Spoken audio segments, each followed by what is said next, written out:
Okay, so before we start, any questions?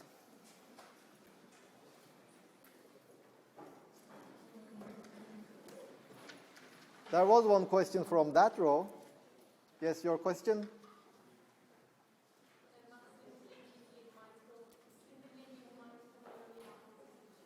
Okay, so the magnetic field created by a cylinder.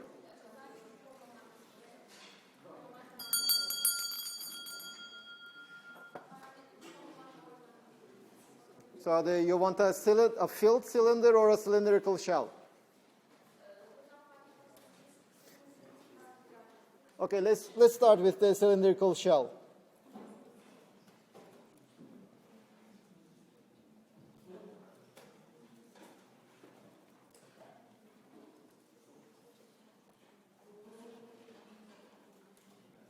So this is our example. We have a cylindrical shell.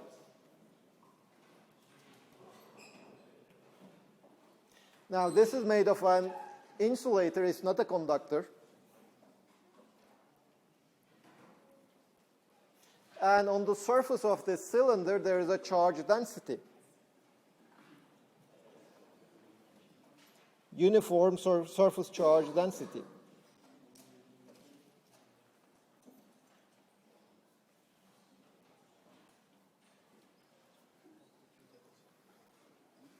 So what is its magnetic dipole moment? That is one thing we can ask. Let's say that its radius is r, its height is h. Now if you remember how we defined the magnetic dipole moment, we started with a definition of the magnetic dipole moment that said that if you have a wire, a thin wire,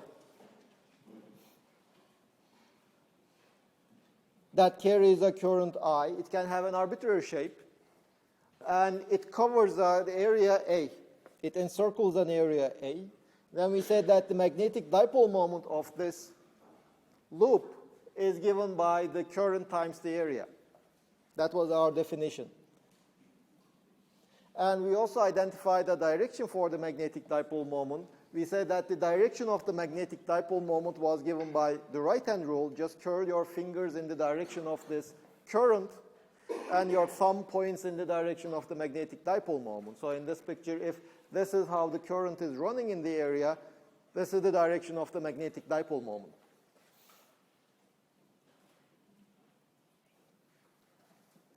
Now in this example, we have a cylinder, not just a current-carrying wire. But not that this cylinder, we can just imagine this cylindrical shell, we can imagine it as a collection of all these ring loops. Very thin rings, etc. Now each one of these rings, let's say it has a width, let's call it dx. Now what is the area of that ring?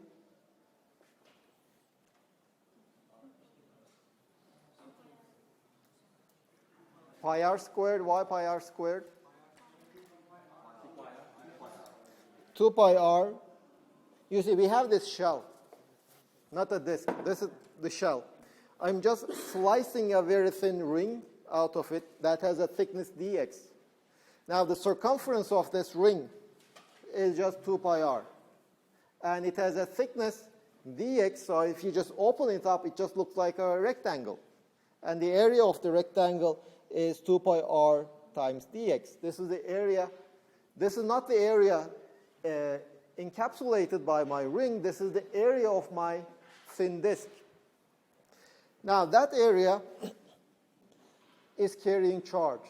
You see, sigma is the charge density. I'm first trying to calculate the current that is running through this ring. Once I obtain the current, I already know the area. As you said, this is pi r squared, so I just multiply them so I can obtain the magnetic dipole moment corresponding to this very thin ring. But first I have to identify what the current is. And this is the area of the surface area of my ring. And sigma is nothing but the charge per unit surface area. So the total charge in this ring is nothing but sigma dA. 2 pi r sigma times dx. This is the total charge in my ring. Now, all of this charge passes through, let's say, this point, and I'm assuming that my ring is rotating. I forgot to mention. This is the direction of the angular velocity of my cylinder. So the charges are not fixed, they are just moving around the central axis. And if you remember how we define the current, now we just choose a point on our current carrying wire, let's say in this case it's to ring, and we just calculate how much charge passes through that point per unit time. Now if we just wait for one full period, one full rotation, all of this charge passes through, let's say, this point.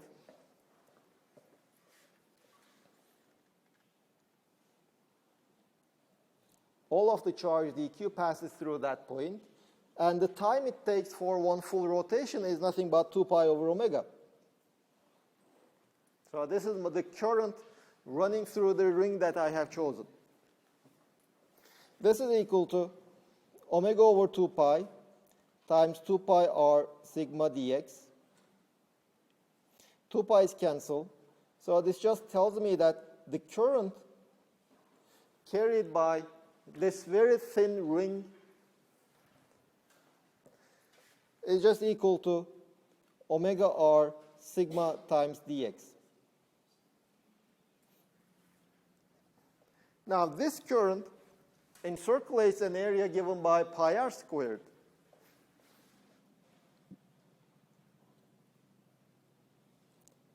This is the current running through my ring, and the area that this current encirculates is just pi r squared. So the magnetic dipole moment of this very small ring is just pi r squared times omega r sigma dx.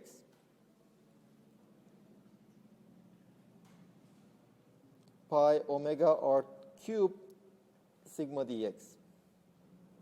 This is the magnetic dipole moment of one of those rings.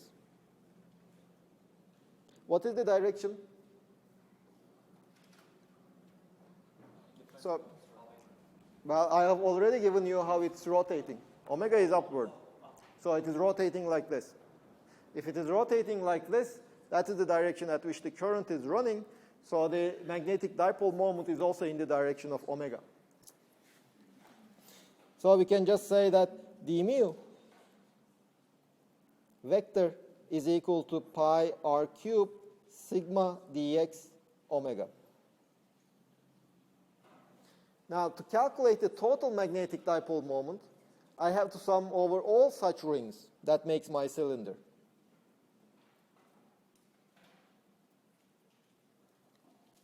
So this just tells me that this is equal to pi is constant, r cubed is constant, sigma is constant, omega is constant, sum over dx. But sum over the heights of each one of these rings, it just gives me the total height h. So for this cylinder, magnetic dipole moment is equal to pi r cubed h sigma omega.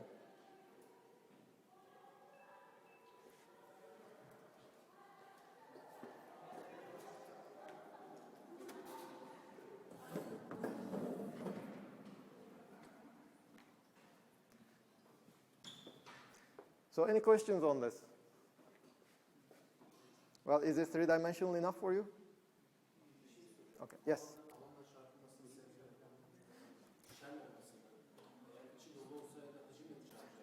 Well, you see, in the problem, we are given that sigma, there is only a surface charge, and sigma is the charge per unit area on the surface. If it was a volume, then we would be given the charge density, that is the charge per unit volume. So then we should have obtained the volume and multiplied it by charge per unit volume. But if you want to do this example for a filled cylinder, we can also do it for a filled cylinder.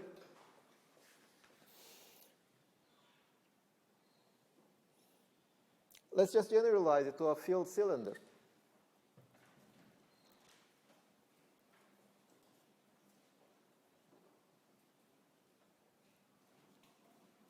Again, I have my filled cylinder. It is rotating around its axis with angular velocity omega.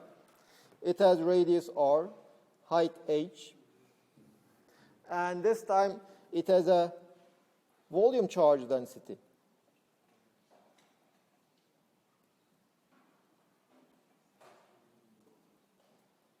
That is charge per unit volume.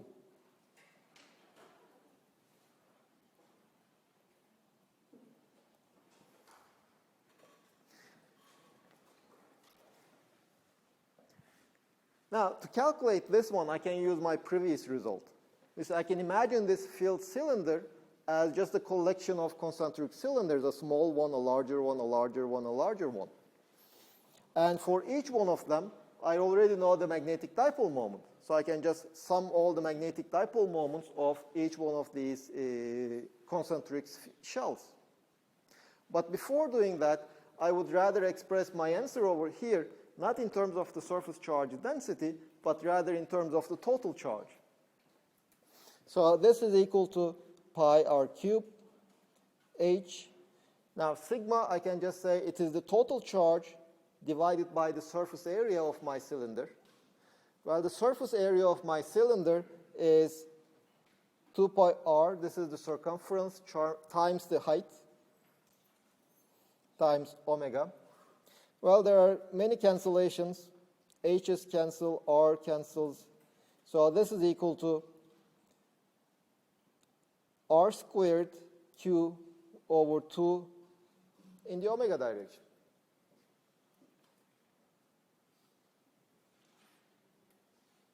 This is the magnetic dipole moment of a cylindrical shell that contains a total charge q and has a radius r, and that is rotating with angular velocity omega. Now let's come to this example. Let us first imagine we are looking at it from the top. So this is the direction of omega. This is r. I can just imagine this whole cylinder as a collection of concentric cylinders, cylindrical shells.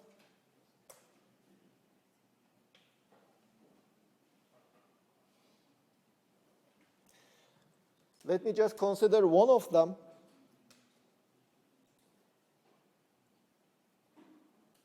That has a thickness dr, and it has a radius r. Okay, so I already know its radius. It's small r in this problem. It's the small r. I know the angular velocity is the angular velocity of the whole cylinder. The only thing I don't yet know, the first thing I have to evaluate is what is the total charge of this very thin shell.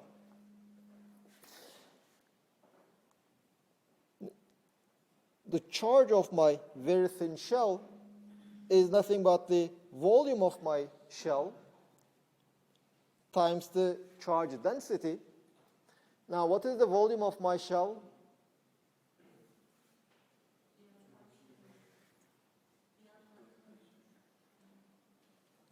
dr times, okay, the area, 4 pi r squared, no,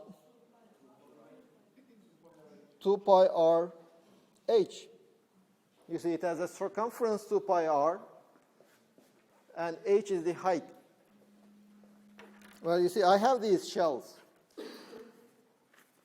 You say, this is a shell. And if I open it up, it is nothing but a rectangle. So the area is just this side, which is the height, multiplied by the length of this side, which is nothing but the circumference of the cross-section. So that is why I'm calculating the circumference of this ring, multiplying with the height of my cylinder to obtain the area.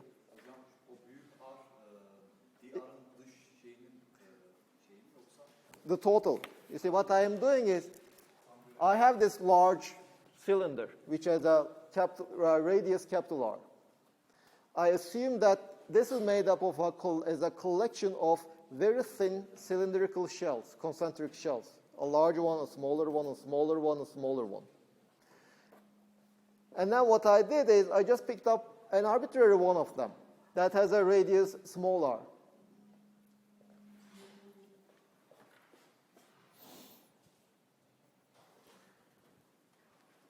And times, okay, this is the volume of that shell. I have to multiply it with the density to obtain the total charge of this shell.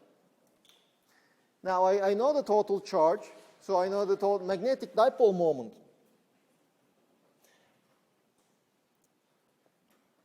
You see, this was the total magnetic dipole moment of a shell that has a radius capital R, total charge Q, and rotating with angular velocity omega. In my case, the radius is small r squared. This is the radius of my very thin shell. The total charge is 2 pi r h rho times dr. This is the total charge of my shell. This is Q. Divided by 2. Multiplied by the angular velocity. This is the contribution to the magnetic dipole moment from one of these cylindrical shells making my cylinder. To obtain the total magnetic dipole moment, I just need to sum all of these. Now, different shells, this time different shells have different radius. So I have to keep that in mind. 2 pi is the same, well, 2's cancel. Pi is the same for all of them, I can just take it out. H is the same, rho is the same, omega is the same. What remains is r cubed dr. I have to sum r cubed times dr over all the shells. Well, this I can write as an integral. What is the smallest value of r? Largest value of r? Capital R. So the magnetic dipole moment of this large filled cylinder is pi h rho omega times r to the 4 over 4. Let's also write this in terms of the total charge of my cylinder. This is equal to pi h r to the 4 over 4. Well, the charge density is the charge per unit volume. Let's say the total charge is Q. The volume of my cylinder is pi r squared h. So h cancels, pi cancels, r's, some of it cancel. So we are left with r squared over 4 q in the omega direction.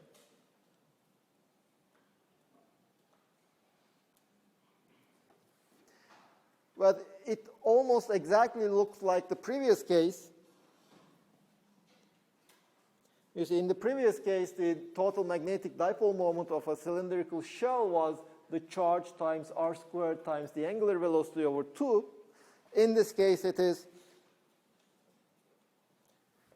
the charge times the radius squared times the angular velocity over 4. The only difference now is that we have a 4 over here instead of the 2. In fact, if you check the dimensions, you see the magnetic dipole moment can only depend on charge, radius, and angular velocity. So these are the only parameters in my problem. So in the magnetic dipole moment, I should be able to express it in terms of these parameters. And there's just a single combination that has the correct dimension. So the magnetic dipole moment, for any object that has a total charge q, that is rotating with angular velocity omega, and that has some part size, let's say, even if you calculate this problem for a sphere, you would get more or less the same answer, r squared times q times omega, but instead of 4, you would get some other numerical number, like 3 or 2 pi, etc.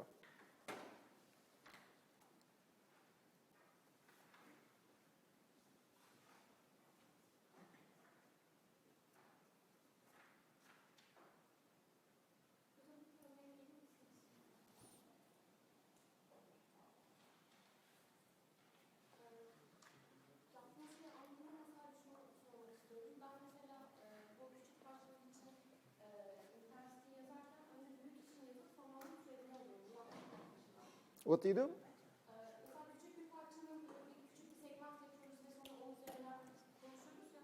Ben onun intensitesini bulmak için önce en büyük bize verilen şeklin intensitesini yazıp onun türevini alıyorum ve Why? geçmeye çalışıyorum. Yani sanki bunu hani türevi hep kafamda hani sanki bir şeyi parçaları önce bunun türevi bunları toplama ihtiyacı var. Kafamda hep böyle bir şey var ve hani bunun türevini aldığımda küçük parçanın yoğunluğunu bulabileceğimi düşünüyorum. Why? Yani direkt böyle yazmak daha rahat geliyor ama doğru mu yanlış mı olduğunu emin değilim. Well, I mean, you see, there are many things that you can do. There are easy things you can do, but as long as you can justify that they are correct, there is no point in using them. So can you justify that it's true? Now, whenever you are doing any step in any calculation, can you justify that step? That's something you have to always keep in mind. It's not just, I mean, you don't do those things because it's simple or it looks nice, etc. You have to justify it. Why is it correct? And the justification should eventually come from a definition or a law of nature. You see, if you follow our steps in almost all the examples that we have been discussing, we start from the definitions or we use some laws. In this problem, there's a definition. The definition is that the magnetic dipole moment is the current times the area. This is the first definition we have. Then we have, what is the current? What is the definition of the current? The definition of the current is the total charge passing through a certain point on our wire. We said that, okay, so we imagine this very small ring, which we can treat as a wire. It is thin enough. And then we just pick a point, and then we calculate what is the total charge passing through that point. The total charge, again, from the definition of sigma, sigma is the charge per area. So we know sigma is already given in the problem. If we want to find this total charge of this ring, we have to find the area of the ring. Now, what is area? Well, area of a rectangle is the simplest thing you can imagine. If you have a rectangle, the area of the rectangle is just a product of two sides. And this ring, if you just open it up, it is just a rectangle with height dx and the width 2 pi r, the circumference of the ring. So this is the area. That is, again, a definition. And then we use once we know the current, we use the definition of the current. It is the total charge passing through a point. Well, we just assume the current is constant because it's rotating with constant angular velocity. So we said, okay, all of this charge of this ring passes through that point in one period. Well, again, omega is the angular velocity, which is the angle rotated per unit time. One full rotation corresponds to 2 pi radians. And so if per second you rotate omega, it takes 2 pi over omega seconds to rotate the total rate 2 pi radians. So this is again a definition. And so we obtain the current. Once we know the current, we just plug it in the definition of the magnetic dipole moment. And once we have we make the simplifications, and then we have the magnetic dipole moment of a single ring. And then we just sum them up. So the only thing we do is just use and reuse the definitions we had made. If you cannot base your arguments on either definitions or fundamental laws, that means you didn't understand the subject. That is something you should pay attention to. Always and always base your arguments or your derivations either on definitions or the laws.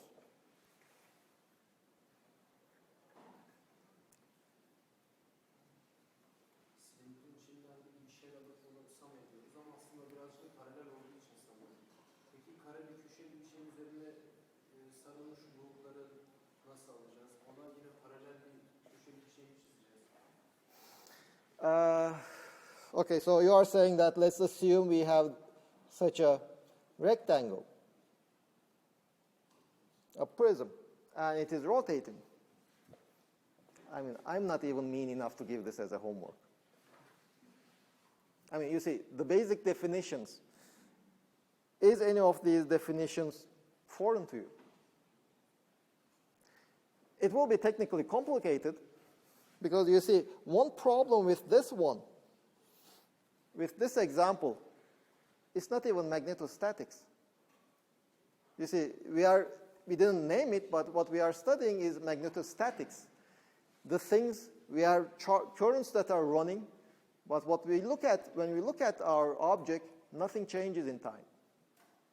Well, if you take this object and rotate it, well, it's constantly changing. So it's not even magnetostatic. You can still define it, but you will have a hard time. You see, what you need to do is you have to identify the current density now. It won't be the current, but the current density. Why in the case of the silent, we don't have current density? Well, because we can live with the current. That's easy. I mean, if you want to do the current density things, I mean, you can do it. But, I mean, I guarantee you that you would rather wait for your third year to do it.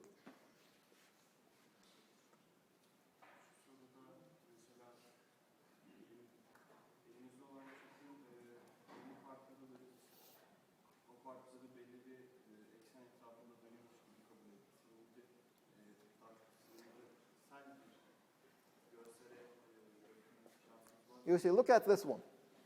The problem with the cube example is this one. At this point, at this instant, what is the current? There's no current running through this point. Now, there's a current running through that point. So that even the current will not be a constant at a given point. So that's why, I mean, this is a bad example. Just forget about it. I mean, you can define the magnetic dipole moment of this example. It will be a time-dependent magnetic dipole moment. But, I mean, for the time being, at this level, you should better forget about it. So we will be only looking at things that are not changing in time. Other questions?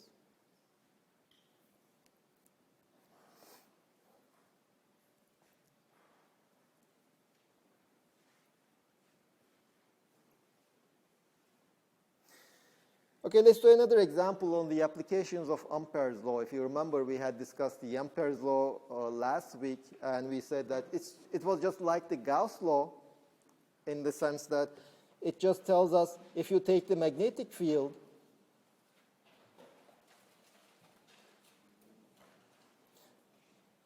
in the Gauss law, we integrated the electric field over a closed surface. In this case, we are integrating the magnetic field over a closed loop. This was equal to mu0 times the enclosed current running through the loop.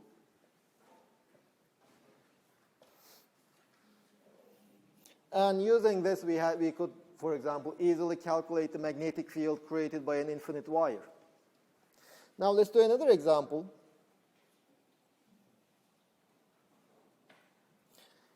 Now we had already studied the case of the electric field created by an infinite conducting sheet of surface density sigma. Now let's assume that this sheet, this infinite sheet, is moving with a velocity. So what will be the magnetic field? So just imagine that you have this infinite sheet. It has a surface charge density. It is insulating, so the charges are fixed. But the sheet is moving. If the sheet is moving, the charges are moving with the sheet. So there's a current, so there should be some magnetic field created. So what is that magnetic field?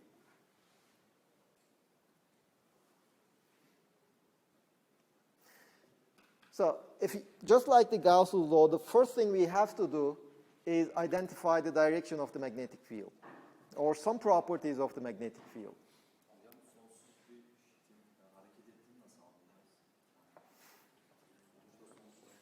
By looking at the magnetic field. If it creates a magnetic field, that means it's moving.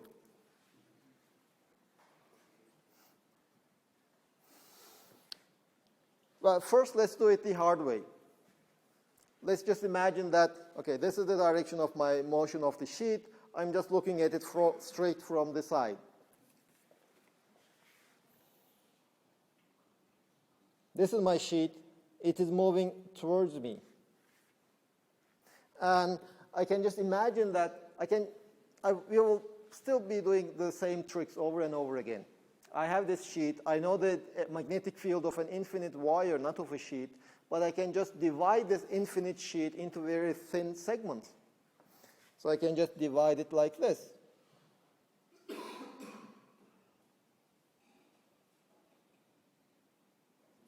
Each one of these very thin segments just looks like an infinitely thin wire.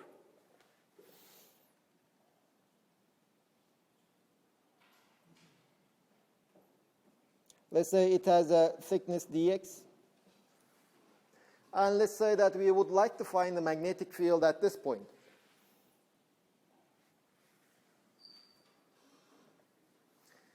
Okay, so here there is a current. What is the direction of the current? It's towards you. There's a di running in your direction. Now, what will be the direction of the magnetic field created by this wire at this point? Okay, as a student, I always found this rule confusing, and I have no idea how to use these three fingers. I like the right hand, and everything is just this one. So here is the current is running in that direction. Wrap your fingers, your thumb pointing in the direction of the current. So the right hand rule just tells you that the magnetic field is in this direction.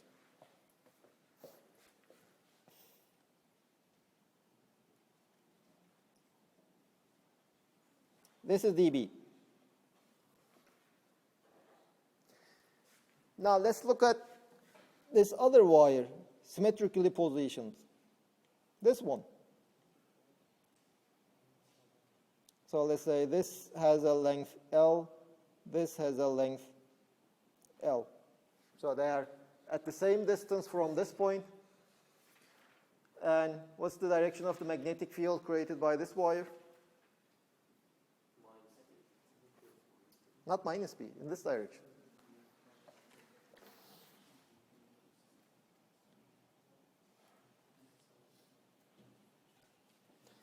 Their magnitudes are the same because the distance of this point from this wire is the same as its distance from the other wire.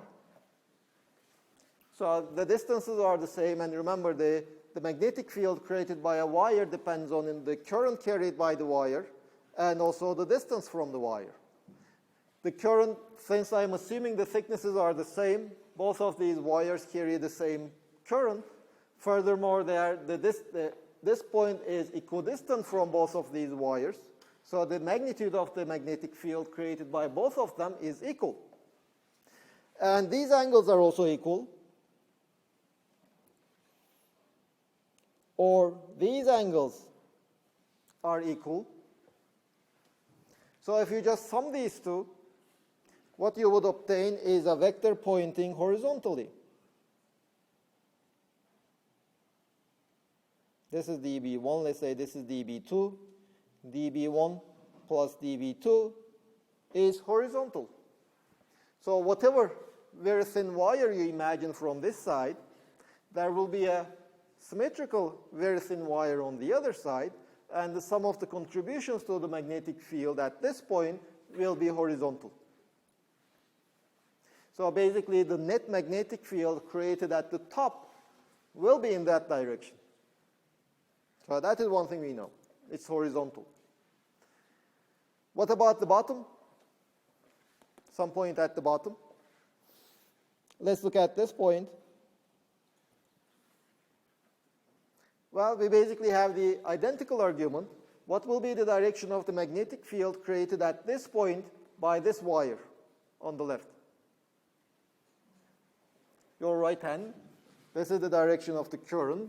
So this is the direction of the magnetic field.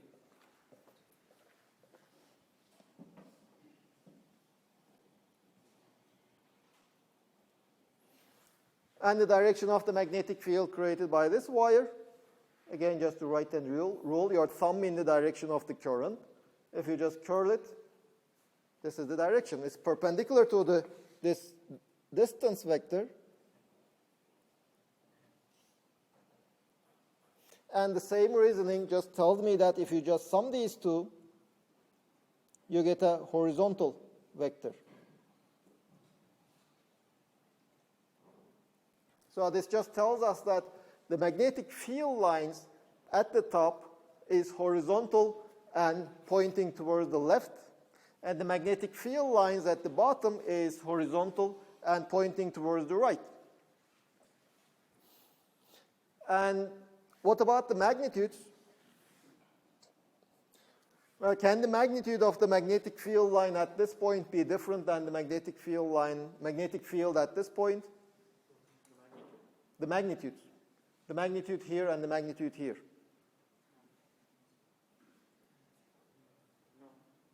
No, because as your friend pointed out, I mean, our system, if we just translate everything in this direction by a finite amount, it's identical. So just imagine this one. This is my infinite plane. I'm looking at the magnetic field over here.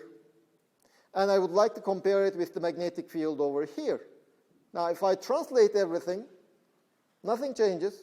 So the magnetic field shouldn't change. So the magnetic field at this point and the magnetic field at this point should be identical. So the magnetic field cannot depend on my position on the horizontal plane, but it can in principle depend on my distance from the plane. So if this is the magnetic field will be horizontal, but its magnitude will be a function of this distance from the plane, will be a function of that d.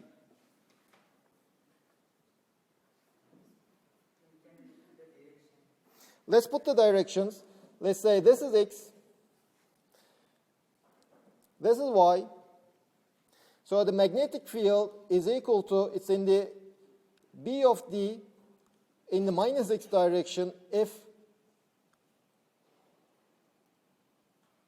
let's say b of y in the minus x direction if y is larger than 0. And b of r, the magnetic field at the point r, is equal to b of, again, the absolute value of y, but this time in the x direction if y is less than 0. Now, the reason why I take the absolute value of y in both cases is that I'm just assuming my origin to be on the plane. So the absolute value of the y coordinate is my distance from the wire, from the plane. That is why I have the absolute value of y. And this b is the magnitude. And I know we have just argued that above this plane, it's in the minus x direction. Below the plane, it's in the plus x direction.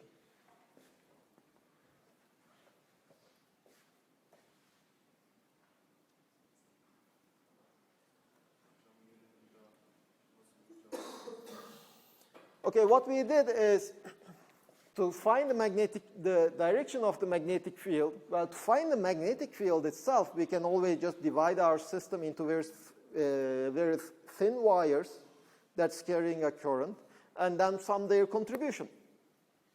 So what we did is, we just picked an arbitrary point somewhere, and we said that, okay, we have this infinite plane that is moving, so we can just divide it into very thin sheets, each of which we can treat as a wire. Eventually, we will assume that their thickness is 0. So this is the view from this side. So we just look at it from this side. So all this plane is moving in this direction now. So the current is in that direction. Then we said that, okay, there is one very thin sheet, this one, and it creates a magnetic field. So what is the direction of the magnetic field that it creates at this point? We just said right-hand rule, okay, this is its direction. Then we said, we looked at the contribution from the symmetrical part. So you see, there is this point, just take its image, its projection on the plane. So this wire is at a distance, let's say L from this point. I just take the other wire at the same distance. If I look at the magnetic field created by this wire, again by the right-hand rule, it is this direction. Furthermore, I know that this wire and this wire, they are carrying the same current because the charge density is uniform surface charge density. And furthermore, their distances from the observation point is the same. So they create equal magnetic field. They create magnetic fields of equal magnitude. So these dB1 and dB2, they are pointing in different directions, but nevertheless they have the same magnitude. And then we said they have the same magnitude, so if we add them, we get a horizontal vector. I can do the same thing for all the other wires. I just pick up a wire on this side, add the contribution of the symmetrical wire on the other side, and the sum will be horizontal. So that's how we could conclude that the magnetic field above my plane is towards the left, in the minus x direction.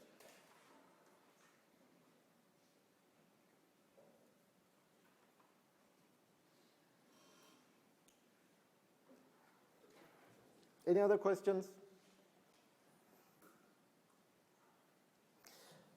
Okay, so now we need to evaluate this integral over some closed loop. So we have to choose a closed loop for which we can evaluate this integral in terms of some unknowns.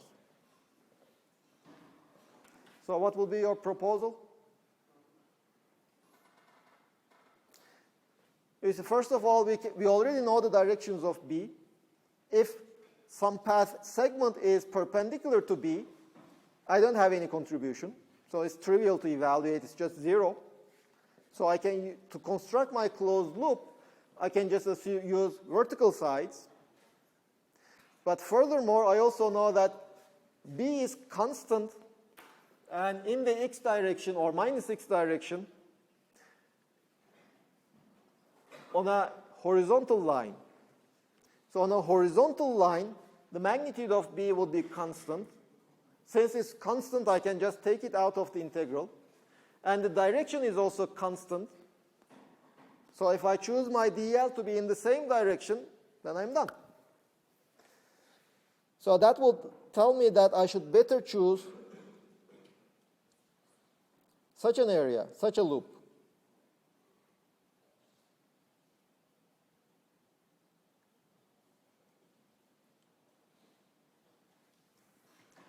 Well, if I have such a loop, I know that there will be no contributions from these sides because the magnetic field is perpendicular to these sides, and the magnetic field is in the same direction on the top side and on the bottom side. And furthermore, there is one more trick. If this distance is d, I want this distance to be d also. Because only in that case I can guarantee that the magnetic field has the same magnitude at the bottom and also at the top. Otherwise, I don't know yet.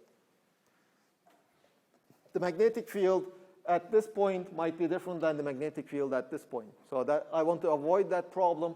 So I'm just assuming that I take this rectangular loop such that my plane just goes through the middle.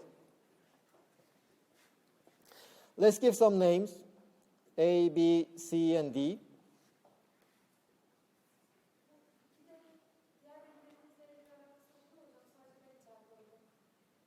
It can be the same, but I mean, I'm just using, well, let me change my notation. It can be different. Let's just call it L.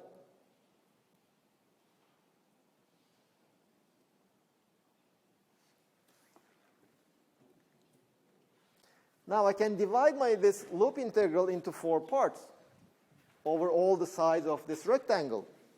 This will be from A to B, B dot dl,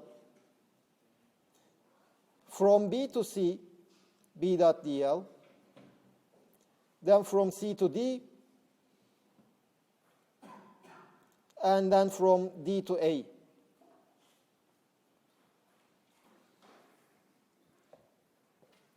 By the way, I'm just using another definition of the integral. It's just a sum of several terms. I can just group those sums in 4 different groups. Now, from A to B, well, let's start from B to C. From B to C, What is this integral? Well, this B is horizontal, either towards the left or towards the right, depending on where I am with respect to this plane. dl is vertical.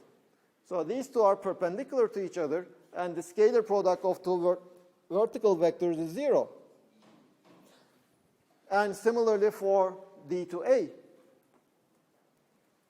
My magnetic field is horizontal. Above the plane is towards the left, below the plane towards the right, but it's horizontal in both cases.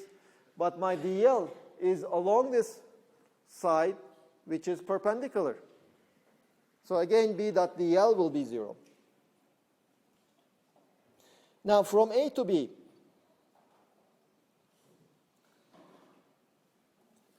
I can write my dl as its length in the minus x direction. Now this time this dl over here is the magnitude. But if this is my dl, I can calculate B dot dl. You see, from A to B, I'm above my plane, that is y larger than 0. The y, the absolute value of y is L. So this scalar product is just B times L, B at the distance L, times dl. Well, they are basically in the same direction. Just keep one thing in mind though. This dl doesn't mean that this L is increasing. That was another bad notation, so let me just make this L bar.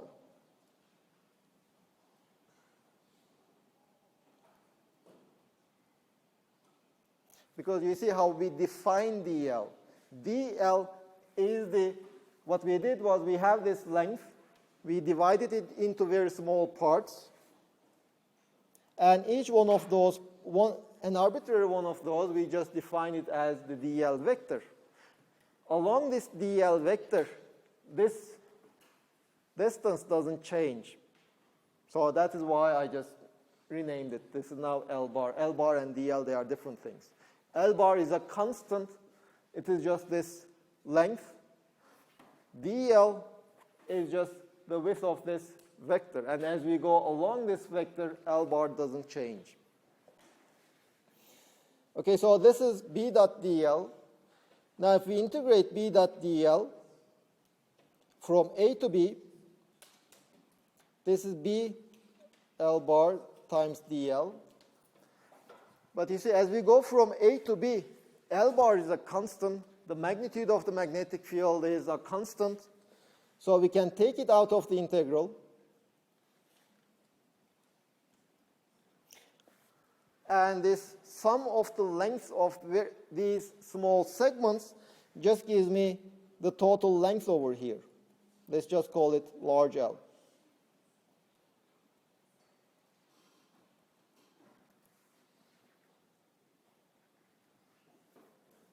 So what we did is, okay, this vector product, B and dl, they are in the same direction. So we wrote this scalar product as the product of the magnitudes times cosine of the angle between the two. Well, the angle between the two is 0, so it's just 1. Now L bar is a constant as we go from A to B, so I can just take it out of this integral. What remains is the sum of the length of each one of these small segments, which make the part of my loop from A to B. But the total length of that segment is nothing but L.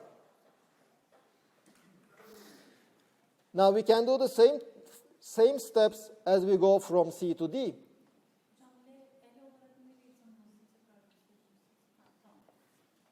So L is this width.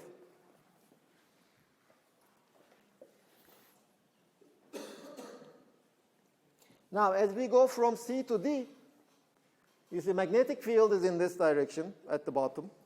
dl is in that direction. dl, we just divide this segment into small parts. And now this is dl. This is my dl, this vector pointing in that direction. My B is also in the same direction. So B dot dl is again B L bar, because if you look at this magnetic field, it depends only on the distance. The distance of this point from my plane is again L bar. So it's the same L bar times dl. This is the magnitude of this dl bar, and the angle between the two is 0. They are both pointing in the same direction. dl is in this direction, B, we said it's pointing in that direction.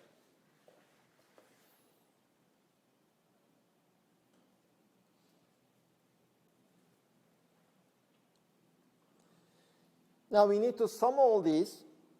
That's the integrate from C to D of BL bar dl. BL bar is a constant, because as we go from C to D, L bar is constant. And what remains is again L. The contribution as we go from A to B is the same as the contribution as we go from C to D. So that basically tells me that this loop integral of B dot dl, this is equal to twice BL bar times L.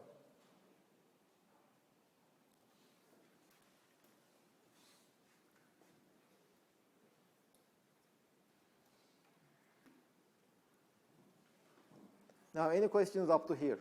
I mean, yes.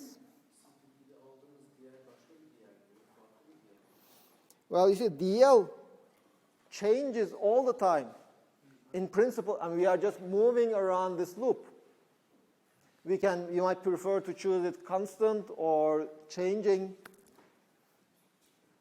But eventually we take the limit that this length, the amplitude of this, the magnitude of these vectors go to 0.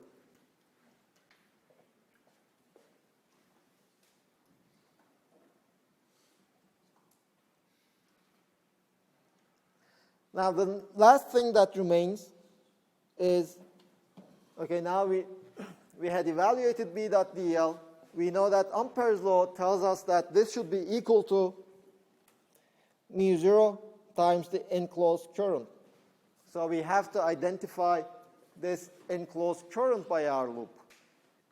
But that we will do in the next hour after the break. Now, any questions before you go for a break? Okay, see you after 10 minutes.